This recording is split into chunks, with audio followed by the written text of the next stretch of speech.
మేరకు ఈరోజు తెలుగుదేశం పార్టీ బృందం మాచర్లలో, అదేవిధంగా గుంటూరులో బ్రహ్మారెడ్డి గారు, అదేవిధంగా ఎవరైతే గాయపడ్డ శేషగిరిరావు, చాలామంది పార్టీ కార్యకర్తల నాయకులు వివిధ హాస్పిటల్స్లో వివిధ ప్రాంతాల్లో ఈరోజు కూడా ఒక భయానక వాతావరణంలో ఉన్నారు.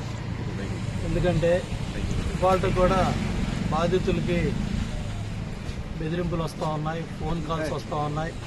ఇవాళ పిన్నెల్లి పరారు, ఈవీఎం ధ్వంసం కేసుతో పలాయనం.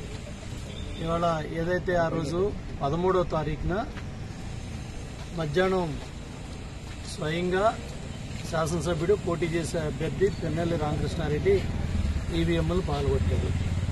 అక్కడ పోలింగ్ సిబ్బంది ఉన్నారు, ఏపీఓ ఉన్నాడు, పీఓ ఉన్నాడు, రిటర్నింగ్ ఆఫీసర్, జాయింట్ కలెక్టర్ పర్యవేక్షణలో అక్కడ ఎన్నిక సమస్యాత్మక ప్రాంతంగా వెబ్కాస్టింగ్ 100% అన్ని పోలింగ్ కేంద్రాల్లో కూడా వెబ్కాస్టింగ్ జరిగింది.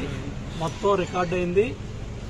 మే 13న జరిగితే 15వ తారీఖున ఎవరైతే విఆర్ఓ కేసు పెట్టారో ఆ విఆర్ఓ పెట్టిన కేసులో పిన్నెల్లి ఎమ్మెల్యే రామకృష్ణారెడ్డి పేరు లేదు. గుర్తు తెలియని వ్యక్తులు ఈవీఎంలు ధ్వంసం చేశారని కేసు ఇచ్చారు.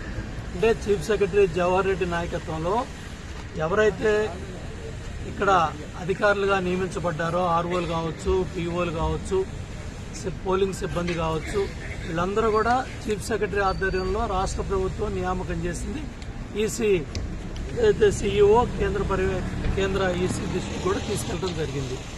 మరి చీఫ్ సెక్రటరీ ఆధ్వర్యంలో ఇంత కార్యక్రమం మొత్తం రికార్డ్ అయితే ఏ మాత్రం కూడా 15వ తారీఖు ఇచ్చిన దాంట్లో కూడా ఎక్కడా కూడా లేదు, ఎమ్మెల్యే పేరు లేదు. 20వ తారీఖున ఏదైతే సిట్ పర్యవేక్షణలో విచారణ జరిగిందో